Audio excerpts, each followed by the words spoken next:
जो चुनाव में मुद्दा मोदी ही, विपक्ष के निशाने पर मोदी ही। अब चुनाव के बाद, नतीजों के बाद भी देश में मुद्दा मोदी को ही विपक्ष बना रहा है। मतलब पूरी कोशिश विपक्ष की यही है, देश चले ना चले, संसद में गतिरोध बना रहे, आर पार होता रहे, लेकिन विपक्ष को, नरेंद्र मोदी को निशाने पर लेना है। किसी तरीके से मोदी को झुका दिया जाए, किसी तरीके से मोदी का कद छोटा हो गया है, यह संदेश, सियासी संदेश देश में पहुंचा दिया जाए। इसी के लिए सारी रणनीति, ये सारा खेल खेला जा रहा है। नहीं रोमाना, बिल्कुल भी नहीं, ऐसा बिल्कुल भी नहीं है। और आपसे एक संयत मूल्यांकन की मैं उम्मीद करता हूं, और सब लोग करते हैं, क्योंकि हम लोग कभी रोटियां नहीं गिनते ना, हम लोग व्यक्तिगत टिप्पणी नहीं करते। और सुनिए पूरी बात, मोदी से नहीं, सरकार से विपक्ष का ये संवैधानिक हक है। और जो ये संविधान है ना, वही विधायिका का सृजन करता है। और संविधान में उपाध्यक्ष पद की, और संविधान में, हमारे संविधान के आर्टिकल 94-95 में उसमें उपाध्यक्ष पद का प्रावधान है, इसलिए उपाध्यक्ष पद माना जा रहा। और बीजेपी के साथी पढ़ लिख कर कहीं नहीं आते। 1977 से पहले भी अटल जी अनौपचारिक रूप से रहे नेता विरोधी दल, और 80 से 84 तक अटल जी रहे नेता विरोधी दल। कम से कम अपने बात है। और मुद्दों की बात आप कर रही हैं, मुद्दे एक बात बताइए मुझे। मुद्दे ये है कि आप सुनिए तो, आप इतना ज्यादा सारी जो परंपराएं हैं उसका पालन करते हैं। मुझे एक छोटा सा जवाब दीजिए, ये पिछली बार यूपी में आप लोगों की सरकार कब थी? 2012 से 2017 ना? मुख्यमंत्री कौन थे? अखिलेश यादव ना? स्पीकर पद किसके पास था? समाजवादी पार्टी के पास। डिप्टी स्पीकर आप लोगों ने किसे बनाया था सर? बस नाम बता दीजिए मुझे, पता चल जाए ना पैनल को। समाजवादी पार्टी सरकार ने उत्तर प्रदेश में 2012 से 2017 के बीच डिप्टी स्पीकर किसको बनाया था? नाम बताइए। नहीं, आप आपके संज्ञान है तो मैं मांगना चाहूँ, आप इनसे, बीजेपी से पूछिए कि अरे उसके बनाया ही नहीं आप लोगों ने, इन्होंने मांग करी थी क्या? आप कोई बात नहीं सर, कोई बात नहीं, आप परेशान मत हो, आप इतना परेशान ना, अरे आप इतना परेशान ना, मैं आगे पीछे सब बताती हूँ सर। 2012 से 17 तो आपकी सरकार थी, आप लोगों ने भी किसी को नहीं बनाया डिप्टी स्पीकर, छोड़िए उस बात को। 2007 से, मतलब जब मायावती जी की सरकार थी, उन्होंने भी किसी को नहीं बनाया था सर।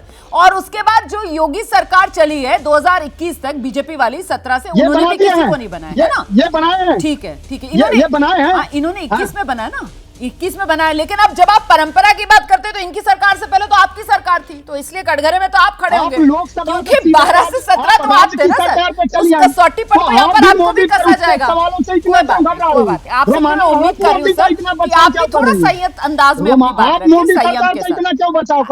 नहीं सर, मैं किसी को बचा नहीं रही हूँ सर, मेरा काम ना किसी को बचाना है सर, ना किसी को कटघरे में खड़ा करना है। मेरा काम है फैक्चुअली यहाँ पर डिबेट अपनी कंडक्ट करना। मेरा काम यह है सर कि मैं सबकी यहाँ पर पोल पट्टी जो है वो खोलती रहूं, ताकि दर्शक सबकी हकीकत जानते रहे। मैं किसी की तरफदारी नहीं करने बैठती, मैं जो हकीकत होती है ना वो रखती हूँ, और इसीलिए शायद मैं बुरी बनती हूँ आप सबकी नजर में। जिससे मैं पलट कर सवाल कर लूंगी ना, अभी उसी को मैं खटकने लगूंगी। मैं जानती हूँ इस बात को, मैं जानती हूँ सर। अभी मैं शर्मा जी से कुछ पलट कर पूछ लूंगी तो शर्मा जी, मैं तो नहीं कहूंगी वो क्या क्या कह सकते हैं, ऐसे राजपूत भाई, ऐसे ही आप। कोई बात नहीं मनोज जी, कोई बात नहीं, है ना? आगे बढ़ते हैं हम। जरा मैं हर्षवर्धन त्रिपाठी जी का रुख करती हूँ। हर्षवर्धन जी, सवाल अब महत्वपूर्ण ये हो जाता है, जिस बात का जिक्र आपने किया कि साहब ये लोग एक तरीके से वो मोमेंटम बनाए रखना चाहते हैं, तो इसका मतलब तो ये है सर कि हम जिस उम्मीद के साथ चले थे कि मोदी 3.0 और संसद में जबरदस्त अंदाज में काम होगा और 2047 तक वो विकसित भारत वाला जो लक्ष्य है उसकी तरफ हम तेजी से बढ़ेंगे,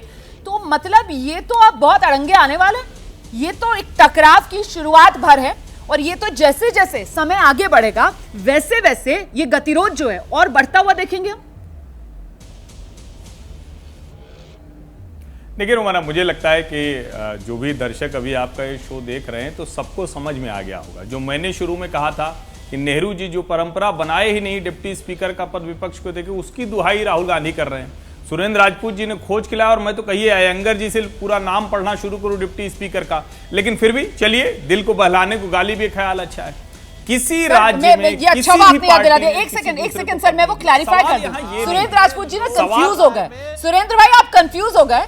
वो जो नेता प्रतिपक्ष वाली बात थी ना, वो हर्षवर्धन त्रिपाठी जी ने नहीं, वो के शर्मा जी ने कही थी। और यहाँ पर हर्षवर्धन त्रिपाठी जी ये रेखांकित कर रहे थे, नहीं सर, उन्होंने डेप्यूटी स्पीकर पद के लिए बात कही थी। वो ये कह रहे थे कि साहब शुरुआती सालों में 1952 से आप उठाकर देखिए, लगातार विरोधी दल की बात कही। हाँ, जो सत्ताधारी पार्टी है उसी ने अपने पास ही रखा, वो ये बात कह रहे थे। कंफ्यूजन हो गई इसलिए मैं क्लियर कर रही थी। हर्षवर्धन सर अपनी बात पूरी कीजिए प्लीज।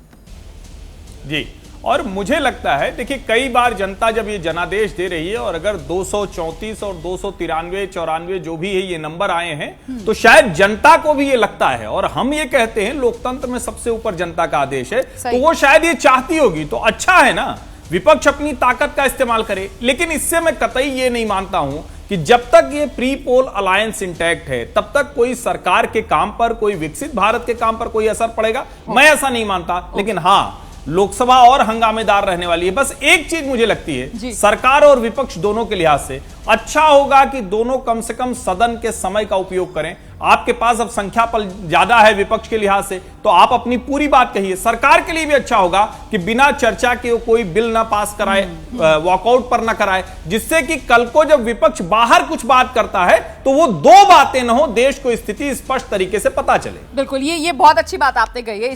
जैसे ही घड़ी का काटा दोपहर 2:30 पे आए, बबीता जी का दिल सास बहू साजिश के लिए मचल जाए।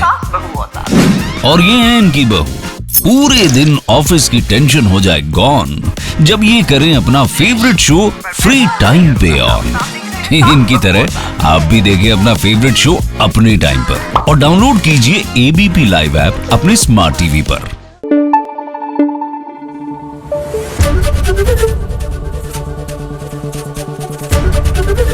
एबीपी न्यूज आपको रखे आगे।